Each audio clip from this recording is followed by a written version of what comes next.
और तेजस्वी यादव का दावा है, बस मैं समझता हूँ एक तरह से राजनीति। यादव, राजपूत, जिसको ठाकुर भी बोलते हैं इधर, यहाँ से बिहार के राजनीति में हमेशा से तीन जातियों का दबदबा रहा है। लगभग 50% सीट जो है, तो ये तीन जाति मिलकर, और भूमिहार, ये तीन जाति जो है सो पलट नहीं रहे हैं, पलटी नहीं मार रहे हैं, नीतीश कुमार घर वापसी कर रहे हैं। क्योंकि नेचुरल मैंडेट तो बिहार की पॉलिटिक्स को अगर आप देखें, तो आजादी के समय से ही बिहार के राजनीति में तीन जातियों का हमेशा से दबदबा रहा है। आप अगर बिहार में देखें तो टोटल विधानसभा की सीटें 243 है, उसमें 40 सीटें रिजर्व है। और अभी के वर्तमान के राजनीतिक स्थिति को देखें, 2020 के विधानसभा को अगर हम ले लें, तो 52 के करीब यादव विधायक जीत के आए थे, 28 के करीब राजपूत जीत के आए थे, और 21 के करीब 21 विधायक जो है भूमिहार जीत के आए हैं।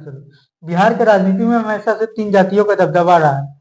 यादव, राजपूत, जिसको ठाकुर भी बोलते हैं इधर, और भूमिहार, ये तीन जातियों का दबदबा रहा है।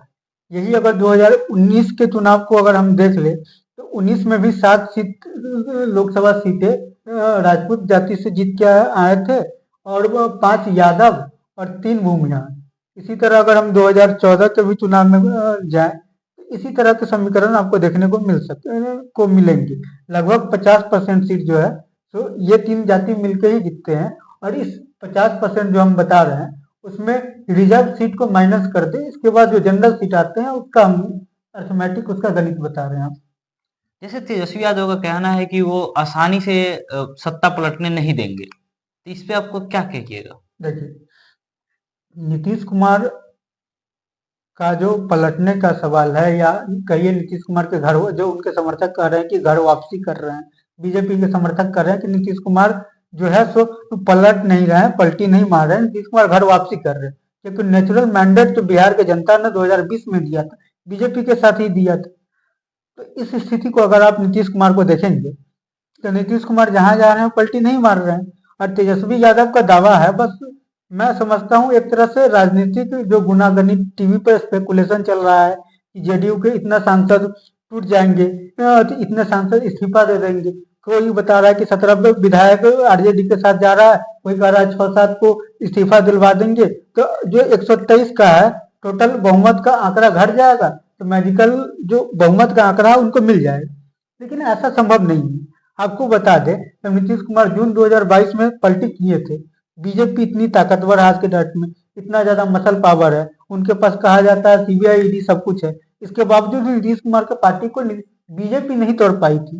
तो आरजेडी जो बस अपोजिशन में, उसके पास कुछ नहीं है। तो मैं समझता हूँ तेजस्वी यादव का ये स्टेटमेंट जो इस बार आसानी से तख्ता पलट नहीं होने देंगे, आसानी से ताजपोशी नहीं होने देंगे, ये बस समर्थकों में जोश भरने का एक पैंतरा है, इससे ज्यादा कुछ नहीं है। नीतीश कुमार का एक भी विधायक को शायद वो तोड़ पाए, संभव नहीं है, क्योंकि उसके साथ अभी बीजेपी खड़ी है, जो सबसे बड़ी पार्टी है।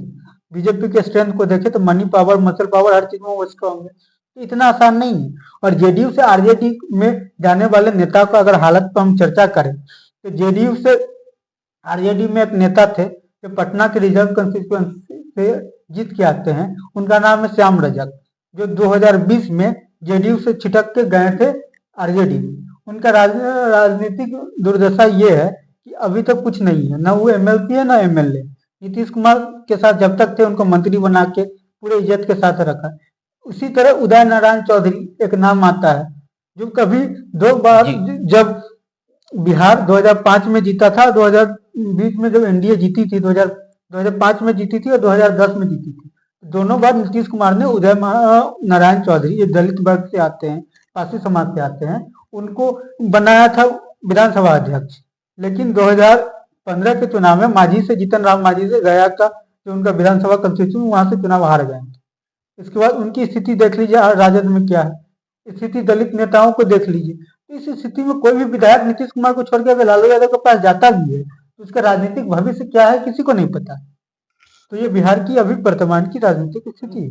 अगर कल नीतीश कुमार शपथ लेते हैं तो मंत्रिमंडल में सरकार की आकार क्या होगी? मंत्रिमंडल का अगर बात करें, तो जो मीडिया में खबरें आ रही है उसमें क्लियर कहा गया है कि नीतीश कुमार का जो डील हो गया है दिल्ली में, उसमें इस बात पर दोनों पक्ष सहमत है कि जो 2020 की स्थिति यथास्थिति को ही हम कायम रखेंगे। 2020 में जिसके पास जो मंत्रालय था वही रहेगा। जैसे स्वास्थ्य मंत्रालय बीजेपी के पास था, शिक्षा मंत्रालय जेडीयू के पास था, सड़क परिवहन बीजेपी के पास था, जल संसाधन जेडीयू के पास था। बीजेपी के 2 डिप्टी सीएम थे, अभी भी सब खबर यही है कि 2 डिप्टी सीएम होंगे। लेकिन इस बार के चुनाव में सबसे इम्पोर्टेंट डेवलपमेंट ये है कि पिछले बार वैश्य समाज से तारकिशोर प्रसाद को डिप्टी सीएम बनाया गया था। इस बार जिस हिसाब से सुशील मोदी के लिए खबर आ रही है, तो कहीं इस बार तारकिशोर प्रसाद की जगह रेणु देवी के साथ साथ सुशील मोदी तो सीएम नहीं बनेंगे। ये सबसे बड़ा फैक्टर है जो इस बात पर नजर नहीं जा रही है कि सुशील मोदी क्या डिप्टी सीएम बनेंगे। क्योंकि अगर 2022 में भी नीतीश कुमार के एनडीए से अलग होने की बात करें, तो जिस तरह से एक तरह से कोशिश करके नीतीश कुमार को पहले हाफ किया गया, फिर जब मंत्रिमंडल में का गठन का शुरू हुआ तो नीतीश कुमार ने औपचारिक तौर पर कहा कि बीजेपी सबसे बड़ी पार्टी है, बीजेपी अपना सीएम करे, हम सीएम नहीं देंगे। नीतीश ने सबने कहा कि दे दिए ना, आप ही बनिए, आप ही बनिए, आप ही बनिए।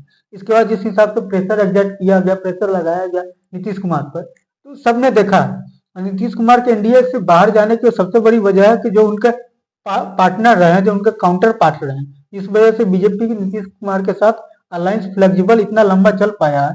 उसके पीछे सबसे बड़े जो सूत्रधार है सुशील मोदी थे। तो सुशील मोदी को साइडलाइन किया गया और बीजेपी ने नया राजनीतिक प्रयोग किया। 2 नए डिप्टी सीएम को लाए, तारकिशोर प्रसाद हो गए और एक रेणु देवी होगी। इस बार के मंत्रिमंडल के आकार में सबसे इंटरेस्टिंग ये होगा कि तारकिशोर प्रसाद फिर से डिप्टी सीएम बनाए जाते हैं या उनके जगह पर सुशील मोदी बनाए जाएंगे। क्योंकि 2 डिप्टी सीएम बीजेपी देगी ये तो तय है, और एक में रेणु देवी रहेगी। तो रेणु देवी के चांसेस ज्यादा इसलिए है कि रेणु देवी ईबीसी से आती है, नुनिया समाज से आती है और महिला भी। चर्चा ये भी चल रहा था कि बीजेपी महिला और ईबीसी कास्ट से सीएम देना चाह रही थी, जिस वजह से बात नहीं हुआ। नीतीश कुमार की तरफ से साफ कह दिया गया कि सीएम के पद पर कोई समझौता नहीं होगा। अच्छा, चलिए आपका सर हमको जानकारी देने के लिए और हमारे दर्शकों को जानकारी देने के लिए आपका बहुत बहुत धन्यवाद। और हम लोग अगले एपिसोड में कुछ नए विशेष टॉपिकों पे चर्चा करेंगे। और आप लोग अगर हमारे चैनल पे नए हैं तो हमारे चैनल को सब्सक्राइब कर लें, और अगर हमारे चैनल को पहले से